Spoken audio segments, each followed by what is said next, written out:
Mark Rogers TV, the voice of college football, breaking down a Friday night game in Boulder between UCLA and Colorado. One team's 4-0 now. The other team is 0-4. Considering Chip Kelly's record, he's trying to do his darndest to match his all-time losses at Oregon, 7, before we even get to November here in 2018. We got Tony Siragusa from Last Word on College Football. And Tony, you are a gamer. Let me tell you that, for showing up after that game and after this September out of your Bruins, man, you're doing yeoman's work for me here. You know what? We are game time players at Last Word on College Football. We shirk away from nothing, my friend. Yeah, so let's take a look at this one. 38-16. My Facebook audience has been turned upside down. But anyway, 38-16, maybe not figuratively, but maybe then again they are. Literally, 38-16, the final there, with Colorado moving on to 4-0. So the Bruins, and you mentioned this to me before the game. You sent me your article. So anybody interested in the Pac-12, UCLA, go to Tony's article on Last Word for College Football, in which he's outlining the UCLA prospectus through 3 games. And what we see is an offense that ranks 100th or worse, both rushing and passing the football. And I thought we saw a little bit more out of it early in the game, and then it bogged down with little explosiveness out of this offense as the game wore on. Yeah, look, I think, one of the things we tried to point out earlier this week is there was a lot of criticism out of the first 3 games, some of it deserved, of Chip Kelly's offense. And the what I called in the article a lack of identity to the offense. What was it? I mean, he started the season with Wilton Spade at quarterback, and for as much as the coaching staff wants to say that Spade can run the sprint out offense, 3 years of game film from Michigan says no, he can't. He can move, but he's a pocket passer. If you want to run the sprint out offense, you're going to use Dorian Thompson-Robinson. The challenge there is Thompson-Robinson ready for this level of college football? One of the things that got discussed, as I know you saw in the article earlier this week, is some of the parents of UCLA players going public with their criticism of the offense. Dorian Thompson-Robinson retweeting some comments from a UCLA blog site that were very critical of Chip Kelly and going public with it. And then some comments from the father of freshman running back Kashmir Allen, who was also very critical, and some cryptic comments there. The difference tonight, look, there was a lot of fair criticism of Kelly's offense in the Cincinnati game. It was uneven and some question marks. Oklahoma was never going to be a win. Not with this team, not with 70% of your lineup being freshmen or sophomores going in against a Heisman candidate like Kyler Murray. It was going to be a loss. UCLA played respectfully.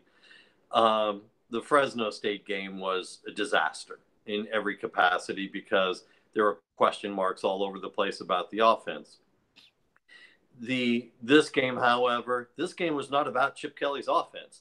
There are a couple plays where you look at it and say, you know what, on 3rd and short, why are you running a 190-pound running back up the middle when you've got Soso Jamabo or Bolo run for me sitting on the sidelines? Okay, fine, maybe. But for the first half, as you pointed out, while there were glimpses of hope, there was a lot of motion in the offense. There was a lot of spread to the offense, a lot of activity to the edges, putting a lot of options in Dorian Thompson-Robinson's field of play. The problem was him. I'm going to be really blunt. Look, his dad can be as critical of Kelly as he wants. This game was not lost on Chip Kelly's offense. His son was 17 of 35 for 138 yards and a touchdown. And quite frankly, about 40 of those yards were in garbage time in the last 4 minutes of the quarter when the game was already out of hand. He was 12 of 24 for 96 yards and a touchdown going into the last 5 minutes of the game. It was awful. He had opportunities where he was scrambling and he had a wide open receiver in the end zone who caught it, who saw him scrambling and broke away from the defender, and he overthrew him by 5 yards. he had on 3rd and, I'm going to say 3rd and 5, maybe 3rd and 6, early in the 4th quarter, and he had Kyle Phillips wide open for a first down and threw it over his back shoulder. Phillips maybe could have caught it, maybe, but he had a wide open receiver and throws it over his back shoulder. It was a terrible performance by a freshman quarterback. Now, the issue is he's a freshman quarterback. He's going to make mistakes. He's going to have these issues. The challenge comes right now for UCLA fans in that they're very restless. Nobody expected it to be this bad. And looks like I've got some technical problems here for a second. We can hear you, Tony. And for as much as we love to see you, just so we can hear you, that's the important thing. Fair it's enough. Not the more enjoyable thing necessarily. We'd love to see you. Fair enough. But as long as we can hear you. Fair enough. But it was really bad in terms of what he was going to, what his capabilities should be or could be. And since it comes on the heels of his dad's open criticism of Chip Kelly's offense, even making comments like, this is why his practices were closed because his offense is so bad, then, it's ridiculous. I pointed out to his father in a comment in the article that perhaps your son was so young, you weren't paying attention to Chip Kelly while he was at Oregon. His practices were closed then also, and he only lost 7 games in 4 years. So let's not, blame it on the offense. Yeah, so what I saw is the same thing that you saw, that any knowledgeable football fan would see out of quarterback play. So that has to be tempered with, yes, he's a freshman who's played 3 to 4 games. Right. And so it's not the end of the world. We know that he has sufficient enough talent. The question is, as it is with many young quarterbacks around college football, we know that they have the arm talent, the athleticism, all those things that can be measured, but are they going to develop? Can they lead a team? Can they play under pressure? Can they do all those things? Well, we have yet to see that, and that's not going to be answered even this year. Now, it would be great to see a development over this year and see a better player in November than what we see in September. But yeah, he was awful most of the time. There was a ball that I remember in particular, forget who the receiver was, that had run basically a post or a 9 route down the field. And if he would have thrown that thing out there, and he had a pocket, they ran kind of a strange trick play where the guy in motion kind of cut in front of him, and he kind of faked the underneath handoff, and then he dropped back to pass, and he had a clean pocket, and he got to step up in the whole deal, and he just threw a line drive, and it was almost picked off by the safety. Right. And he needed to let that thing go. He had opportunities. He had misreads. He had poor execution. And, look, in most situations, you're going to say, hey, he's a freshman. He made freshman mistakes. These things happen. But under the circumstances, when the offense has been catered to him, when the offense has been situated to him, and when the offense has been critiqued because earlier it wasn't created for him, and this game in particular, the adjustments were made to cater to him, and then he still doesn't execute, there's nothing to say but him. The offensive line still has problems. Look, Zach Sweeney had to retire from football earlier this week for medical reasons, and so an already thin offensive line got thinner. They did get Boss Tagaloa back from his 3-game suspension after, and so he returned at center, so there was some help. But, the offensive line is what it is, and it's not great. There were times he held onto the ball too long and took some sacks. There were times he didn't get enough time.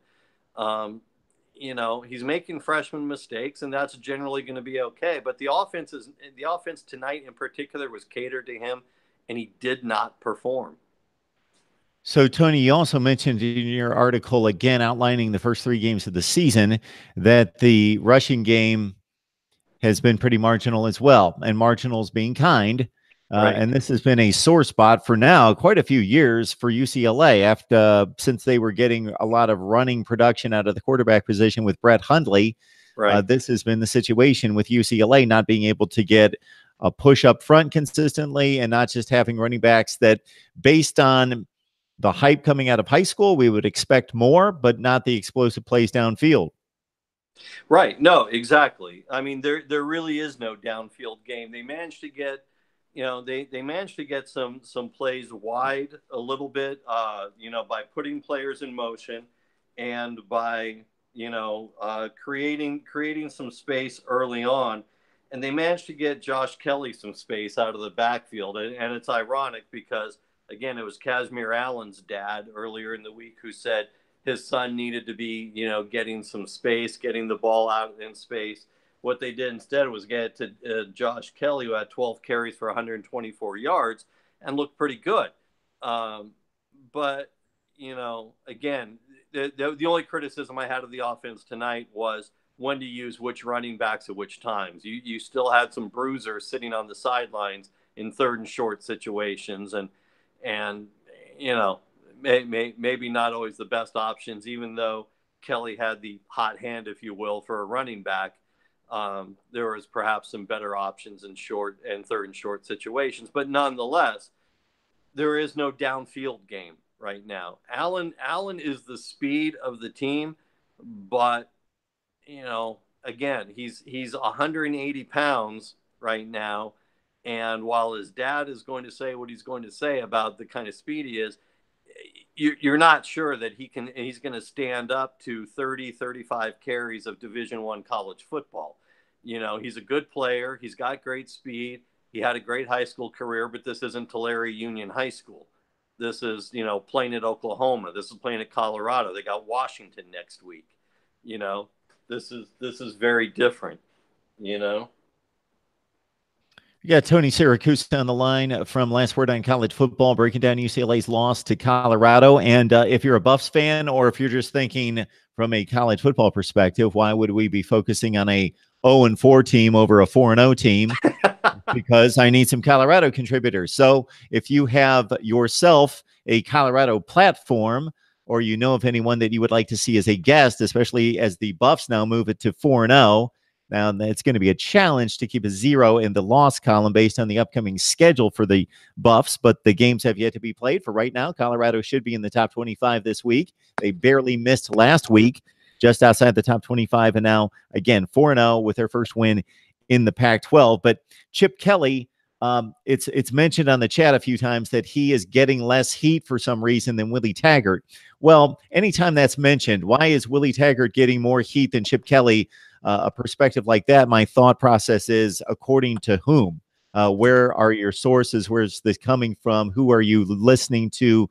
Who are you reading? So based on the West Coast perspective, based on the UCLA inner circles and the people that comment on a regular basis that follow UCLA football, and to a larger scale, the Pac-12 in the nation, do you think there has been very much a wait and see? Chip Kelly's done this before. We knew it was going to be rough. Sure, we would have liked to have seen maybe 2-2 at this point, but this is what we've got. And there's absolutely no heat on him that matters. Or are there actually reasonable people that are saying, what's going on here? I think it is some of those and none of those, if that's cryptic enough. Well, I was all over the place, so I deserve that answer, Tony. Look, I think, and this is not going to sit well with some people. I'm quite certain, but I think others will understand what I'm saying. He is not getting the heat that Willie Taggart is getting at Florida State because it's not Florida State, because it's UCLA, because the fan base is rather laissez-faire about a lot of things. They are upset. I see it in the comments and my articles and my posts. They are bothered. There is a lot of anger that, this is not what we signed up for. One of the things I tried to point out is that for people who want to say, hey, where is the Chip Kelly offense, for instance? This, look at what he did at Oregon. What they conveniently forget is Chip Kelly was the offensive coordinator for the Ducks for 2 years before he took over as head coach. The offense that he inherited was the offense he created. The players that he inherited were the players that he brought there when he recruited them as an offensive coordinator, and they were ready to run his offense. They were already running his offense when he took over as head coach. This is different. And I'm not making excuses for Chip Kelly because, like I said, I think the Fresno State loss sits with him specifically. Everybody's performance was bad, but the play calling was questionable beyond question. Um, but beyond that, the expectations from UCLA fans, even with the Chip Kelly hire, you know what? The UCLA fans will go do something else. They really will. They'll just, they'll not show up for the Washington game next week, is what they'll do. They'll go to see whoever's in concert at the Staples Center. It sounds absurd if you don't live in LA, but it's what's going to happen. They'll go see whoever's at the Hollywood Bowl. The folks in Tallahassee have much of their psyche and emotional livelihood invested in Seminoles football. And I don't say that to pass judgment. I say that as a statement of fact. It is. And that's the case with a lot of places. You and I have discussed that. And so Willie Taggart is going to get a little bit more heat. So, Tony, I don't know how to judge that, and I've struggled that since I've been an adult. Now, if you would have told me that when I was 15 years old, I would have been like, college football's life and death. What's wrong with these people? They're pathetic. They're a waste of existence. What's wrong with these people? But as an adult, understanding there are more important things in life, yes, folks on the live chat and elsewhere, there are more important things in life. I weigh that in both directions. I basically say, of course, go have fun, go have a good time. If you're wasting your anxiety and nervousness and worry into something that's supposed to be enjoyable after you've worked and struggled with a family and all the other obligations, then you get stressed out over a football team on top of that, well, it's great that you've got the mindset instead to get out to the beach, to get out to a concert, to enjoy the weather, to do whatever you need to do, and to enjoy life. But when you put the tag college football, UCLA college football fan or UCLA fan to tag that particular person, I then wonder, what are you doing? What are you doing? Then you're not necessarily a UCLA fan if you're doing X, Y, and Z instead of watching your team. You know what? I look. I think that's very valid, and I'm going to, I very likely get crucified for this. Also, what I find is there are a lot of UCLA fans who are UCLA fans as opposed to college football fans. They follow UCLA. It's a popular phrase that I'm going to see tomorrow when I post my recap of this game on Last Word on College Football, and it gets pushed over to various UCLA sites. There's going to be a rush for the UCLA people to be the first to say, I'm ride or die, no matter what. I forever bleed Bruin blue. All well and good. And then they'll move on with their day and they'll do whatever. The Bruins lost, and they'll post pictures of themselves wearing a UCLA shirt at work or at the mall or whatever it is that they're doing. I say that for the point of not negating what they do, and certainly not to diminish what they do, but there's a lack of point of comparison for some of them. I'm going to say for a large portion of them. And I realize that that's painting probably too broad of a stroke. They're not watching the rest of college football. They're watching some. Maybe they'll catch the SC game, or maybe they'll catch some of the Stanford game.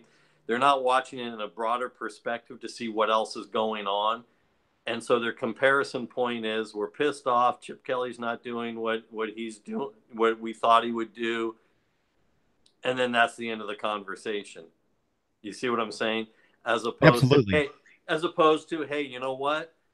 Look down in Tucson, and Sumlin's 2-2 and taking a quarterback who used to be a Heisman contender, and he's trying to turn him into a pocket passer. So there's some conversation to be had in Tucson.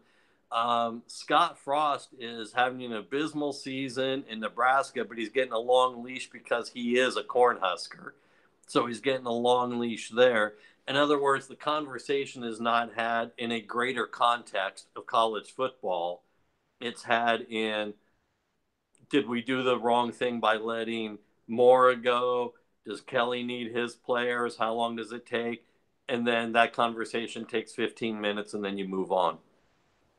Tony, I get a email at work on a daily basis that outlines the ratings for all the sports events on all the networks for the previous day. I get that too.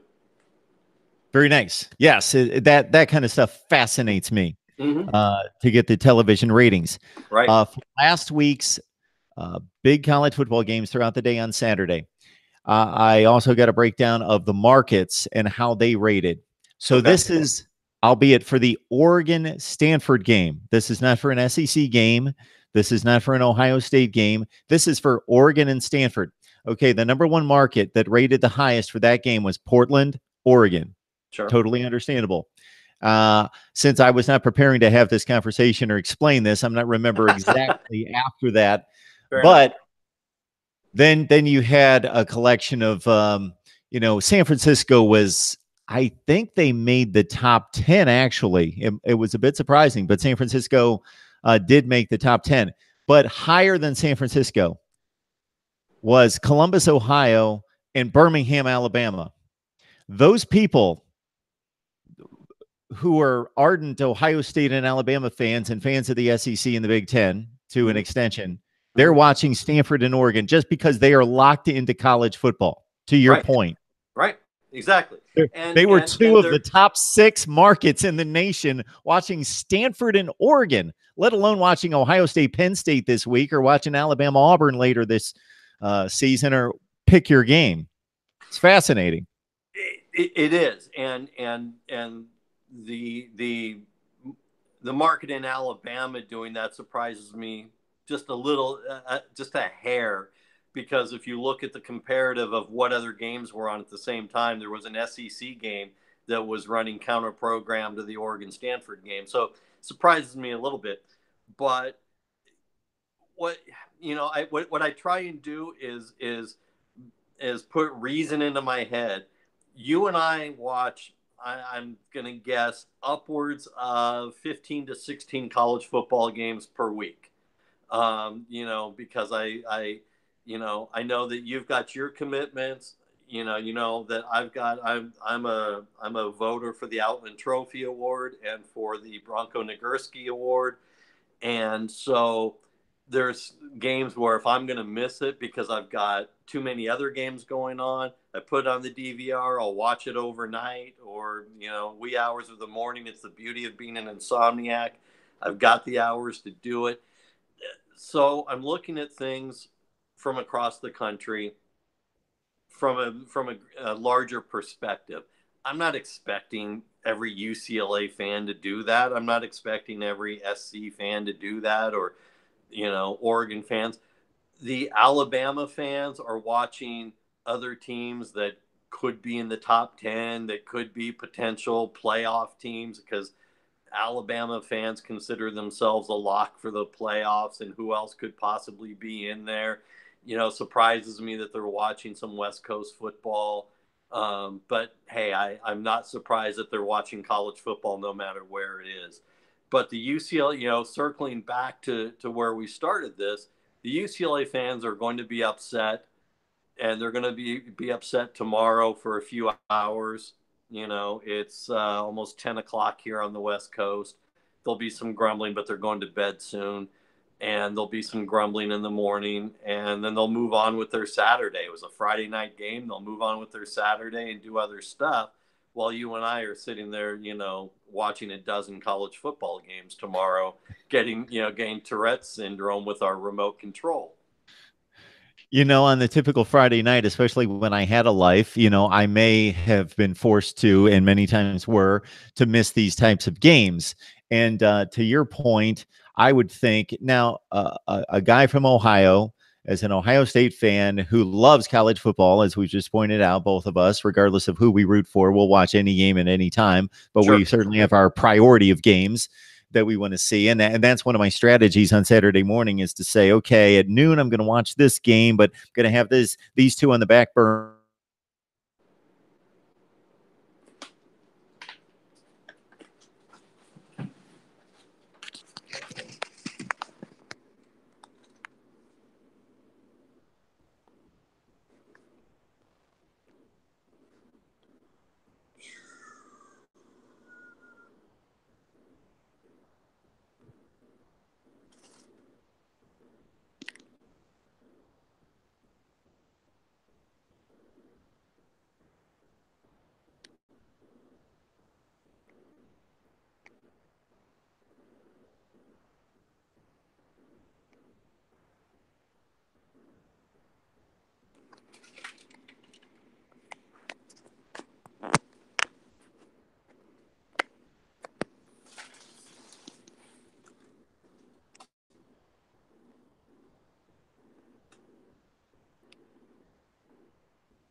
Hey, Tony. There you are. I was lost this time. I kept going and thought, okay, we lost Tony. No, we lost me because I could see it in the return here. It's all right. So not to belabor the point, we love college football and we'll watch any college football game at any time. I was just pointing out. Hey, look, I mean, it's while I was editing a story for Last Word on College Football that was gonna post tomorrow, and I'm sitting there, at my tabletop doing it, and honestly was flipping through channels and had the Columbia versus, oh goodness, who is Columbia playing now? Princeton had the Columbia versus Princeton game on. Why? I don't know, but it was on because it was college football, and I'm editing a story for work because it needed to be done, and there was a college football game on. Then I saw the Tulane versus Memphis game on, and hey, what the heck? Why not? I don't expect everybody else to do that, but I guess, like I said, finishing the circle, it's UCLA fans are going to be upset, but the grumbling will be limited. What will happen instead is they just won't show up next week. As I think I pointed out in the article, maybe I did, at the end of the game last week, as I was leaving the press box to go down to the locker room for the post-game press conferences, there was maybe 200 UCLA fans left in the seats, maybe 3. There were a couple thousand Fresno State fans still in the end zone celebrating with the band and hanging out and having a good time. UCLA fans were gone by, I had friends and family who were in the seats at the game. They were gone by, halfway through the fourth quarter. Most of the fans I'm talking about, they were gone. It was, they were done. It was a Saturday night and it was a blowout and nothing much to be happy about. And that was it. Tony Siracusa on the line from Last Word on College Football to break down Colorado's win over UCLA 38-16. Basically, in terms of what you gathered from the Colorado performance, I don't know if you've seen anything else out of them this year. I saw most of the Nebraska game. And, of course, they beat Colorado State a couple weeks ago as well. I don't remember. Their New Hampshire was another win for Colorado. They've got the Virginia Tech transfer in at running back, Trayvon McMillan. I thought Steven Montez, especially when the game was in doubt, I kind of zoned out in the fourth quarter and worked on other things. But when the game was still a 2-score game or less, I thought Montez played extremely well. Yeah, look, Montez was always, to me, going to be one of the top 2 or 3 quarterbacks in the conference. To me, obviously, Justin Herbert at Oregon is the best quarterback in the conference. Jake Browning is if Herbert's 1, Browning is 1A. But Montez has got to be in the conversation, not because he's got the obvious, ball throwing skills or he, chucks it downfield, but because of the way he commands the offense that McIntyre wants to run. And there's a lot of motion. There's a lot of putting it on the edge. And they did to UCLA's defense what was the design. And that is when UCLA couldn't muster any offense and kept going 3 and out, the motion offense of Colorado was run so effectively that UCLA's defense was gassed.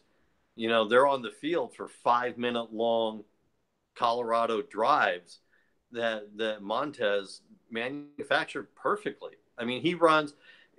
Is he a great quarterback who's got a great future in the NFL, or he's a first or second round draft pick? No, probably not. Does he have a place in the NFL? Maybe. I don't know.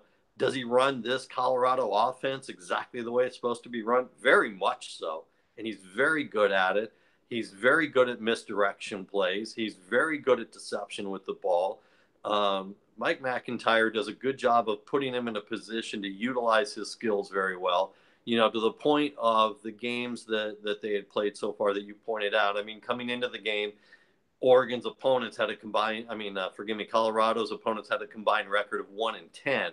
So there wasn't a lot to write home about, and a lot of unknowns still about Colorado, but they put up tonight. They really did. And Montez had a terrific game. And, they've got the skill players. Like you said, they've got McMillan in the backfield, the transfer from Virginia Tech. And they've got the receiver, Chanot, who is, got fantastic skills, great ball handler. They also, use him in the Wildcat from time to time because he can sprint out from the backfield. So what they do is they've got a lot of players that they can use in diverse situations, and they utilize them.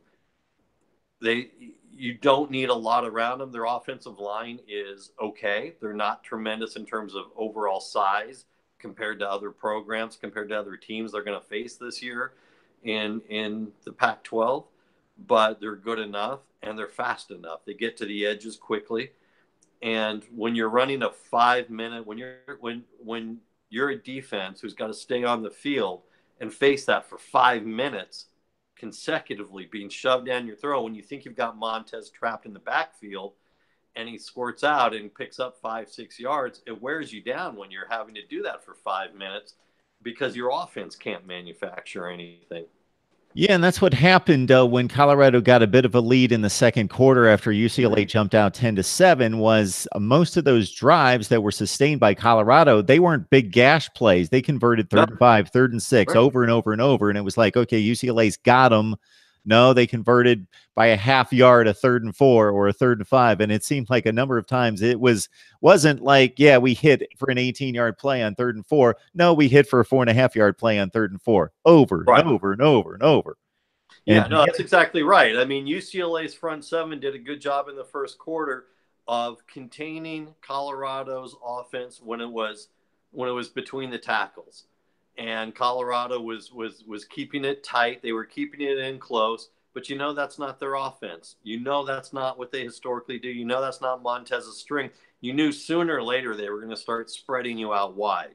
And once they did, quite honestly, I mean, man, they just abused the UCLA linebackers. Keyshawn Lucier South made a couple of decent plays, but frankly, he was getting blown by the receiver.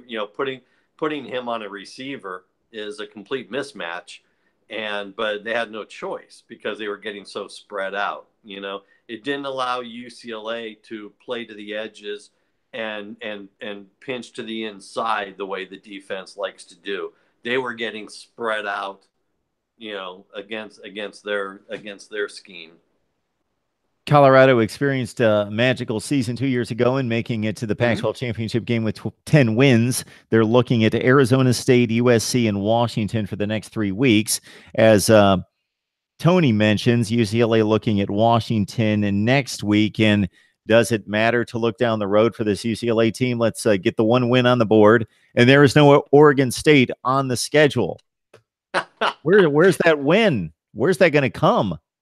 You know what? When you and I talked after Pac-12 Media Days, and I said this was a 6-win team that could get its 7th win with a second-tier bowl game. There's no 6 wins in this team.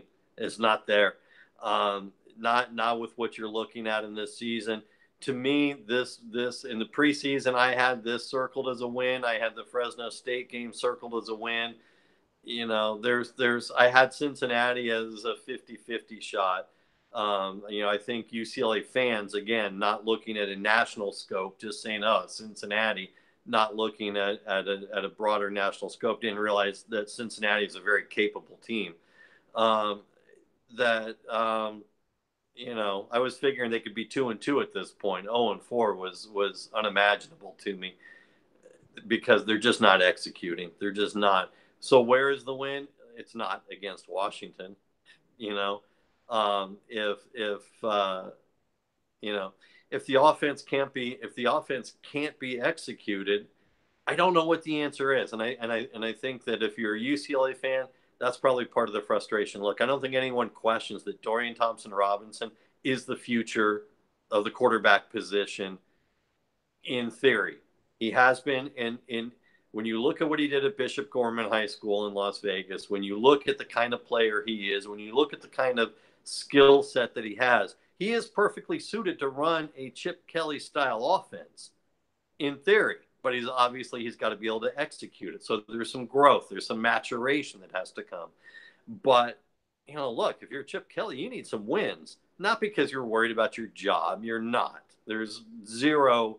He is in zero trouble. He's not even close to a hot seat, for goodness sake. They just hired the man and spent a fortune to get him and spent a fortune to buy Jim Mora out. So he's not even close to a lukewarm seat.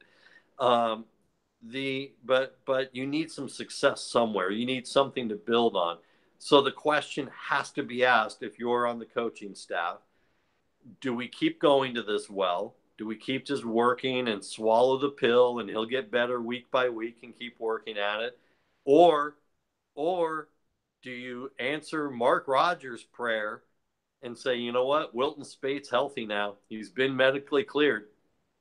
Maybe you got to go to Wilton Spate next week because the guy is the least experienced enough to not be making these kinds of rookie mistakes, freshman mistakes that Thompson Robinson is making. And I don't profess to know the answer. That's a coaching question that has to be asked tonight and tomorrow before you start practice on Monday. Exactly, because the most important player and perspective in all this is DTR. He's the guy that's going to be the future, most likely, unless things continue to go bad. And it's only 3 games under his leadership on the football team. But Correct. as you mentioned, sometimes the answer is to let the young kid get out there and get the reps and develop. And it's not, and this is part of the coaching acumen. It's not just X's and O's, and it's just not organizing the program. It's dealing with people and dealing with people of that age to understand this is beating him down. Let's get him off the field. Let's regroup in the spring and throughout the summer workouts and get him ready for next year. Or, you know what? He is developing. He's seeing things differently every game. I'm seeing the progression. Therefore, and I'm having those conversations with him and watching his body language, and I can see that it's not getting him down. Therefore, despite what the numbers are, we're going to keep him out there because this is development. That's up to Chip Kelly to determine which way is the young man leaning. Right, and only he knows right now, and only DTR knows. I know, being in those press conference rooms after the games at the Rose Bowl, the kid is taking it hard. You see him after the losses, and there's a little bit of a deer in the headlight look to him because he's not used to losing. I mean, he played at Bishop Gorman High School. When he was the starting quarterback his senior year, they lost 1 game in the postseason when they got knocked out of the playoffs. That was it. That was his only loss. So, and the year before, he was a starting wide receiver and a backup quarterback to Tate Martell, who's at Ohio State now, and they had a huge season. So, look, the kid's not used to losing. So how is he handling this? How is his psyche? Is he learning anything, as you said? Is he grasping what his mistakes are? Where is he going with this? Or is he taking it so hard that we're going to have a hard time pulling him back in? And even if that's the case, I don't know that you say, you sit him and, start over next spring. Maybe you give him, maybe you have to put Spade in there and let Thompson Robinson learn and grow from the sidelines a little bit. You still give him some reps when you can, as you can, depending upon the flow of the game. depending upon any scheme or set you want to run. So you're not taking them out for good. You're still going to use them in game situations, but you got to let the kid come up for air. Tony Siracusa from Last Word on College Football joining us to break down the post game concerning UCLA falling to 0-4 after a 38-16 loss in which they led for the first time this season at halftime by the measly 1 point, 14-13, but still led at halftime. And Colorado, though, comes back to win it in resounding fashion to move on to 4-0. And, of course, they've got the slate, as we mentioned just a few minutes ago, of Arizona State, USC, and Washington the next 3 weeks. And for UCLA, it's Washington next week. I'm going to let Tony go. Tony, we appreciate you stopping by. I'm going to stay on the line for just a few minutes and take anybody's phone calls and get you guys set up for week 5 on a Saturday. Tony, it's always a good time. I appreciate you sticking around for us late night. All right, pal. Always glad to do it for you. Tony Siracusa, Kevin McGuffey, Mike Laval, Lauren Beasley, just a great crew there at Last Word on College Football. So we encourage you to stop by and check out some higher level thinking when it comes to college football among those great writers. All right, 860-325-3687 is the number. 860-325-3687. I will take some calls before we call it a night and get set for our big kickoff show at 10 a.m. Eastern Time in the morning, which will get us set for the noon Eastern Time shows. And then also in addition to that, we will remind you of all the previews that we have included this week in the live streams, and also separate previews on Ohio State, Penn State, of course, Georgia, Tennessee. We did a big wrap up on North Carolina, Miami at halftime, and also a pregame. The post game was a bit inconsequential after Miami just continued to cruise to a victory at 47-10, and Notre Dame, Stanford. I've got an Ohio State, Penn State preview posted at SG1 Sports. And also, we talked to Steve Merrill today on the betting lines for week 5. And then I'll see if you guys have anything in the live chat. Otherwise, it's 860-325-3687. And boy, I've got my night planned out for me here at 1:15. I'm looking at a Stanford Notre Dame preview that I need to knock out for SG1 Sports, and also my predictions. Mark Rogers TV, the voice of college football. Who's on the line? Actually, oh my God, Mark, it's George. How you doing? Of course it's George. You beat everyone to the phone calls. What's going on? What a crazy night of football. Crazy. Is there something we didn't expect tonight? I didn't see any of the games. What about tomorrow? Tomorrow will be crazy. It should be crazy. Big games tomorrow. And tomorrow's not crazy. The next day will be crazy for sure. Well, it's going to be crazy when I come out on Sunday with my top 25. That's always crazy, or people think I'm crazy when I release it. But let's stick to tomorrow. Tomorrow's going to be tremendous. Of course, Mississippi State and Florida. You're a 7-point underdog in Starkville. That's good. That's perfect. Okay. It is. It doesn't much matter. Ask Kentucky if they care about point spreads. Pardon me? I said exactly. Ask Kentucky if they care about point spreads. Exactly. Thank you very much. You answered for me. I try to do that from time to time. You can't be the witty one all the time. You typically are. I try to follow your lead. Well, you took the lead on a number of comments here today, so I appreciate that.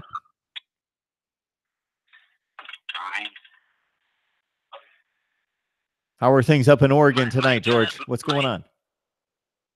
My son's walking out the door. He just apologized and waved goodbye, like, I gotta go, Dad. I'll see you later. Yeah, see you later, man. All my kids are in their 20s and 30s. It's so awesome, Mark. Yeah, sometime you'll have to have your son get on the line with us. Does he watch college football? I got 4 of them that could Four of them. There. Okay. Yeah. I had 4 boys in a row. Yeah, that sounds like quite a run of miniature-sized Georges. Are they all like you? couple inches taller than me. Okay. But Good answer, huh? But are they like you? Oh, it's always a good answer. Yeah. That's expected, George. As long as that can't be used against them in a court of law. Okay. Hell yeah, they're like me. Okay. All right, sir. All right, Mark, anything else? Make some hay. I saw you tried to stand up for your team today, but it's not right. We got to work on that a little bit. Oh, we got to work on that. We got to start out with some loud music. Yeah, a lot of noise, flash bang, and then you got a lot of video editing in the first 5 minutes, and then finally at about 6 minutes you come in. But anyway, I do appreciate the effort. George is my image consultant and my brand consultant as well. Yeah. You don't even have to worry because you could make a living out of just being Uncle Lou's sidekick. Yeah. Okay. I'm not really the sidekick type. He has it down pat. He has it down pat. I'm not really the sidekick type. Do I come across that way? I wouldn't really be anybody's sidekick. I meant moderator. Moderator. He doesn't need a moderator. Yeah, whatever. Just like Dean Martin and Jerry Lewis, it takes two people working together to create the persona. At times it does. That sometimes works out. Sure. We've seen that many times. You would get to be Dean Martin and he would be Jerry Lewis. You should take that deal. Johnny Carson, Ed McMahon. Sure. Yeah, there you go. You get to be Johnny Carson. So I didn't state it perfectly. Anyhow, so let's talk about tomorrow. I'm taking Florida. I mean, I know it's against all odds, blah, blah, blah, but I hope we win. Against all odds. I don't know that it's that dire, George. It's not quite that dire a situation. That's because you're not a Gator. It's a dire situation for Florida. Okay. Yeah, we need a 2-game winning streak. Well, 2 would be good. Those 1-game winning streaks, they wear on you. Yeah. If you never get past the 1-game winning streak, then it's tough to get to postseason play for one thing, because 6-6 is good as you can do. Yeah. And I'll be really happy if Tennessee upsets. Is it Georgia tomorrow? Georgia. You'll be happy and I'll be stunned. If they could cover the point spread even, that would be awesome. Okay. I have yet to look at any of this. I've got a long night in front of me because I still have to make my predictions, and I have promised a Notre Dame Stanford preview to SG1 Sports. I have money on Stanford. I bet $30 at the beginning of the year, and this is one of the teams in the pool, so go Stanford. Okay. I just happen to have them, and I have Penn State against all odds. It's diametrically opposed to you thinking Ohio State might win, but that's what I have. It's too late to back out. Oh, I think that game's 31-28. Yeah. So you got $30 on each game. One time. If my son wins the whole Coca-Cola warehouse betting pool at the end of the year, he will win like $1,200 for first place. It's not that big. Good stuff, George. For $30, though, that's a good increase in your money. Absolutely. I don't know how many times odds that is, but yeah, for $30, I'll take $1,200. All right, so George. Say it. Go Penn State. Show you're really on my side. I'm always on your side in spirit, George, but when it comes to my pocketbook and my football allegiance, that doesn't extend that far. I'm just messing with you. If I think of anything interesting to say, I'll call you back. All right, George. Have a good one, man. We'll talk to you later. Bye. All right, George, getting the job done, giving us a call here at 860-325-3687. And I will stay on the line for another minute or for longer if somebody gives me a call. If they don't, I will see you back here. Am I really going to get up to do a pregame at 10 a.m. Eastern time? Got to do my predictions. Man, why do I wait so late in the week to do my predictions? Because I want to make money. That's why. And because I want to deliver predictions for you, of course. And I want to keep up that sterling record that I've built over many generations. 58% against the spread last year against the spread. All right, Mark Rogers TV, the voice of college football. Who's on the line? Hello. Who's on the line? Okay. Hello. Who's on the line? No one's on the line. I guess they will be calling back. A lot of scores on the Ohio State-Penn State game in the live chat. Also, South Carolina, Kentucky. Those seem to be the big games that people are locking in on. I just did my prediction, says Mr. Scott. All right, Mark Rogers TV, the voice of college football. Who's on the line? Hello, who's on the line? This is Bash here. Bash Gaming. How are you? Yeah, I tried calling and I don't know what happened there with that other one. That was me when you had who's on the line and then. So anyway, we got plenty of time to talk about tomorrow's big games. Let's talk about Colorado a little more. Okay. I was super impressed with Steven Montez. He went 85% throwing the ball, 22 for 26, I believe. He was very efficient. Laviska Shenault is definitely a Biletnikoff. Right now, he should be a Biletnikoff favorite for sure, but sure going to be there in the end if he stays healthy, you know, barring the worst. And this Colorado defense isn't too bad either, but that might have more to do with Dorian Thompson-Robinson tonight. But the physicality of the Colorado defense and the play calling that the Colorado defensive staff has come up with, there is no way I'm really going to say that Colorado and Utah play in Boulder in a few weeks, and that game is going to decide the South. There's nothing that's going to really change my mind at this moment about that. So I'm excited to see this Colorado team moving forward. Trayvon McMillan, tremendous running back, and he seems to fit the Colorado system very well. Jay McIntyre, very speedy slot receiver, and they got those two guys you could put, as I said, Shenault anywhere, and you got Tony Brown.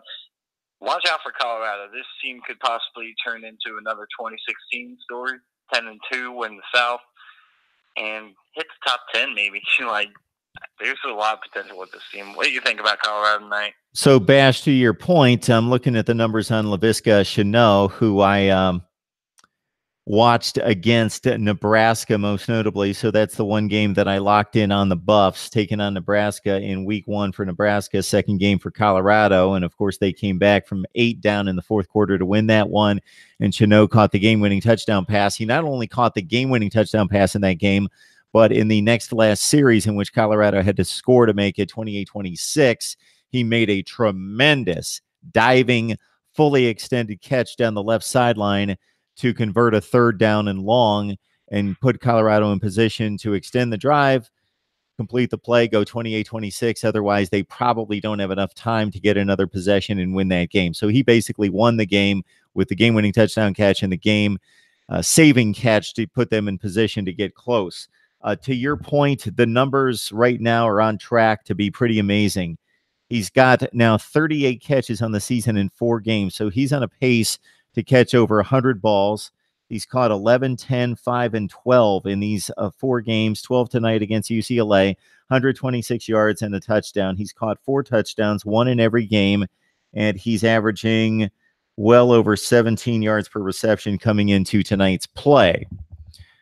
Trayvon McMillan dusted off his game here in the last 4 weeks because, of course, he gained 1,000 yards at Virginia Tech as a freshman, and he didn't see the ball much after that, found himself in the doghouse and left the school.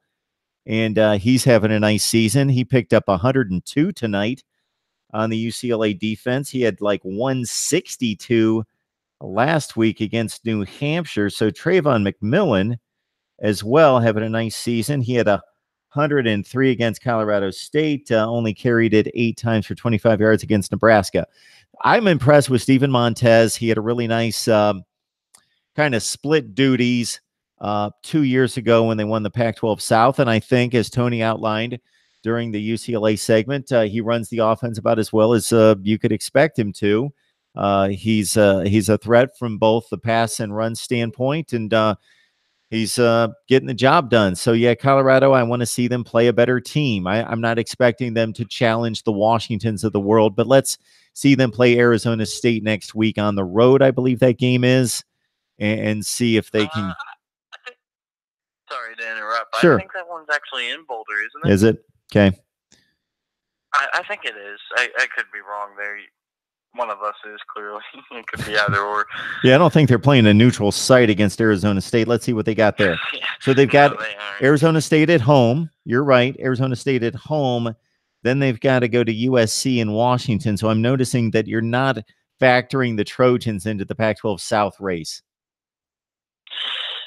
It's hard for me to do that. You know, it's a lot better against Washington State offensively, but you also can't get a good read on Washington State right now.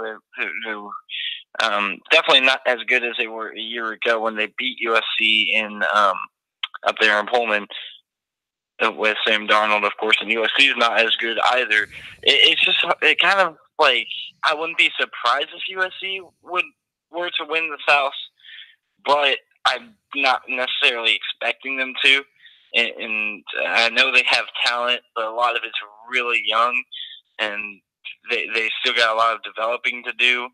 And JT Daniels especially is going to be the catalyst of that. But if USC does end up winning the South, they're going to beat Colorado just based on their defense, because their defense is not that bad. It really is. You know, you watch them against Stanford, they play very well against Stanford defensively. Offensively, they looked awful.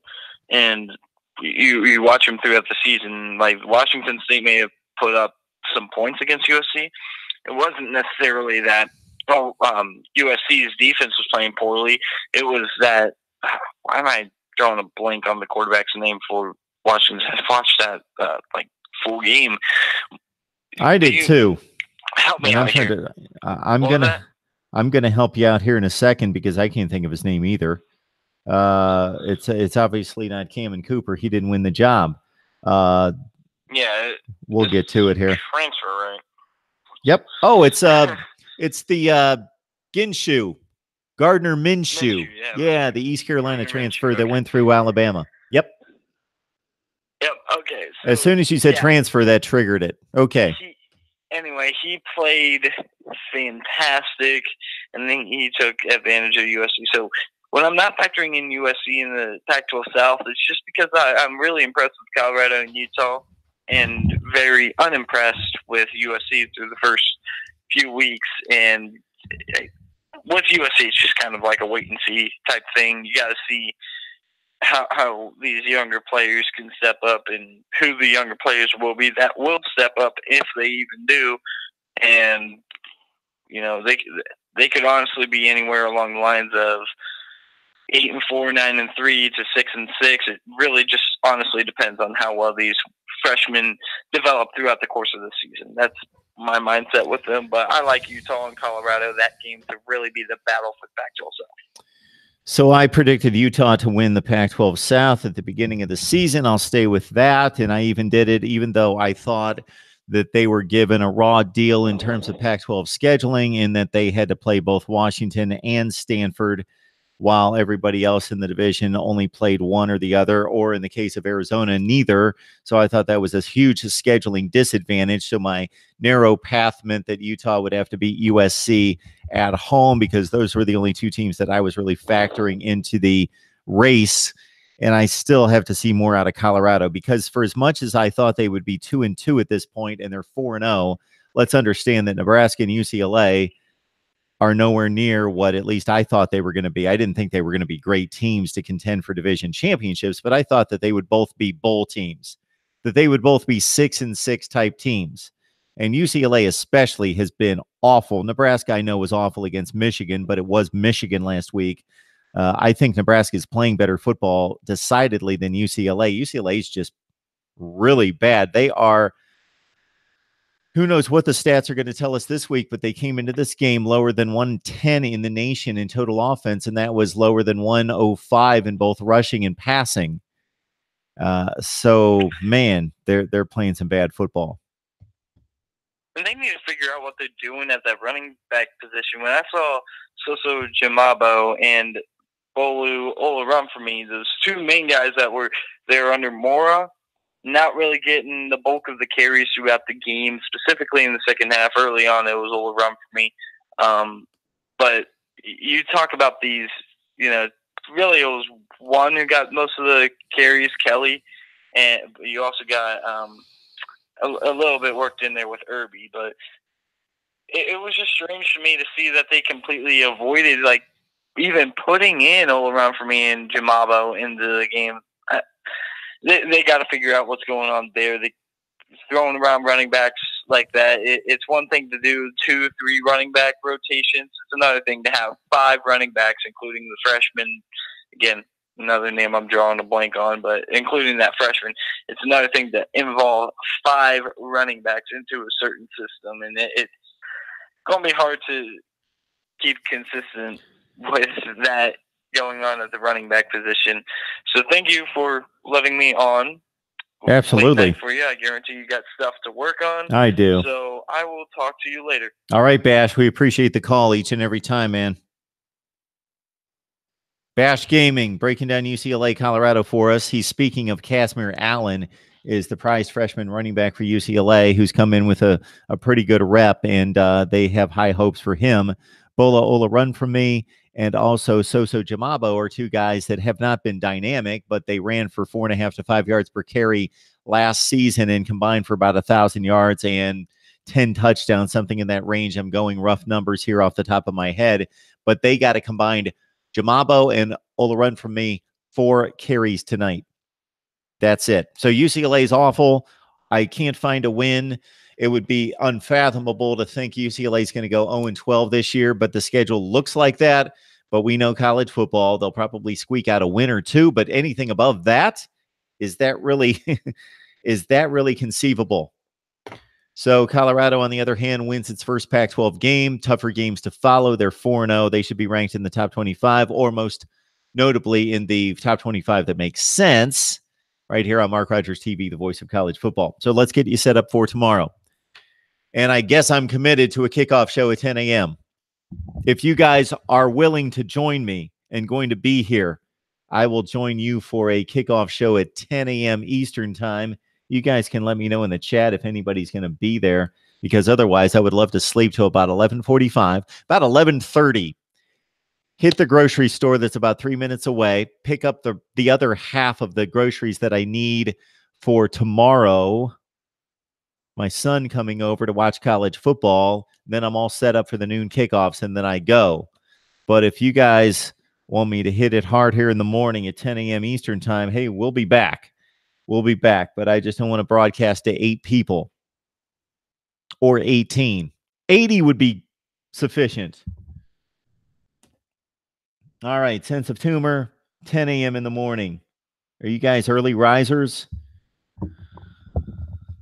All right. You guys talking a lot of Alabama talk, obviously, in the chat, and certainly with Penn State and Ohio State going at it.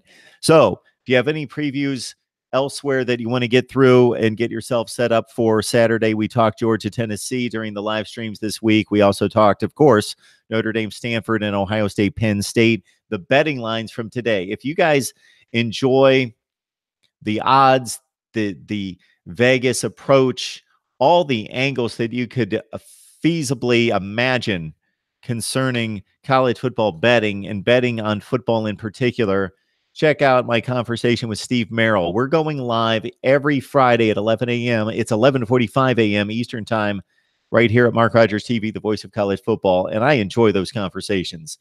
I find them fascinating. I need to knock out my predictions and also Stanford Notre Dame prep for SG1 Sports. Check out my preview edition on Ohio State, Penn State, as I'm working a little bit on SG1 Sports as well.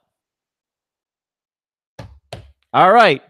Mark Rogers TV, the voice of college football. We will see you guys in the morning. And then, of course, instant analysis throughout the day as we check out the biggest and the best games. And of course, the helmet contest is only a few days from the finish line. If you would like to see me add to Alabama, Ohio State, Clemson, Washington, Ole Miss, and Tennessee, the top 2 vote getters will be added, at least the top 2 vote getters. And I promise to not damage my helmets anymore. If you saw my previous video, you saw that a few got roughed up against some walls and flooring out here in the kitchen earlier today. Hopefully you enjoyed that video. And if you didn't, you don't know what I'm talking about. But I was dressed as I typically am not. And there was a lot of scarlet and gray adorning the walls and so forth. So appreciate you guys. We will catch you later for a week 5 of college football that all of us can't wait for. See you next time.